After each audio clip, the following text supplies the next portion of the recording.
everybody, I'm Bree the Plant Lady, counting down my top 5 plants for the month of March. I'm a little bit behind. I looked at the calendar today and realized, oh my gosh, the month is slipping away. So in today's video, I am going to feature 3 fabulous plants that have provided me endless joy and inspiration during the month of March. My first pick has to be Forsythia. Forsythia is one of those plants that absolutely symbolizes the start of spring. Bright yellow flowers on a beautiful deciduous branches. It's just one of those plants that no matter where you live, it is worth growing. I've been enjoying these blooms for at least 4 weeks in my home garden here in Zone 7. And I know growing up in Michigan, this was the plant that always symbolized that warmer weather was on its way. There's a lot of different varieties and species of Forsythia. When I built this garden, I aimed to have a collection of as many species as I could find. And I've amassed about 5 different varieties that all tend to bloom throughout the month of March unless we have exceptionally warm weather in January and February.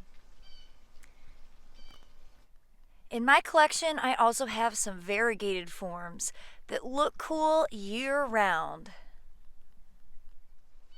Overall, I would say Forsythia is a plant that absolutely every gardener should include.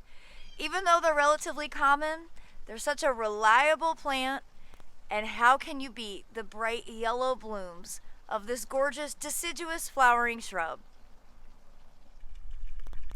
Well, the next plant to feature has to be Ms. America Mustard. This is actually an interspecific hybrid of mustard and mizuna. And it's been planted all fall and winter. These were planted actually in October.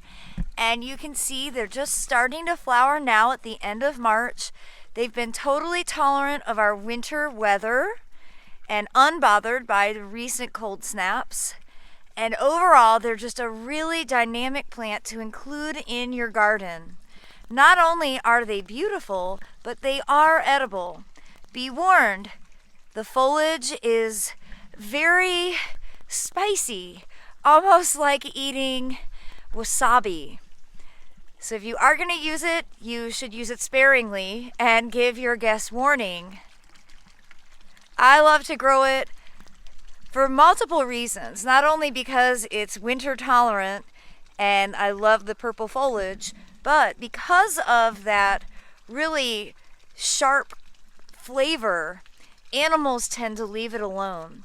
You can see here both garlic along the edge and mustard has acted as a sort of protective barrier to not have deer and rabbits eat more tasty things like the kale.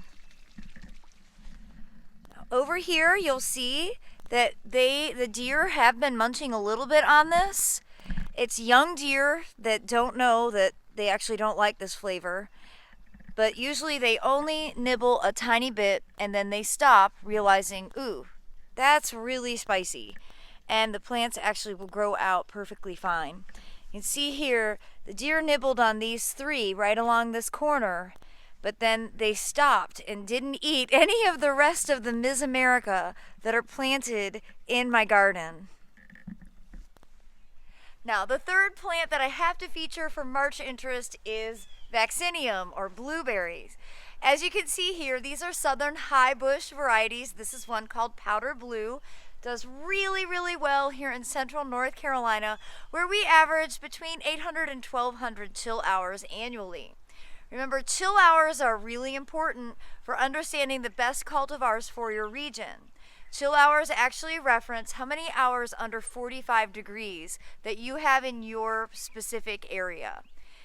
This information will help guide you to make the best choices for the varieties that do best in your conditions. If you live in, Central Florida, you're going to want to have blueberries that only need about 400 chill hours. The further north you go, the more the blueberries will need to have tolerance for longer times with colder weather.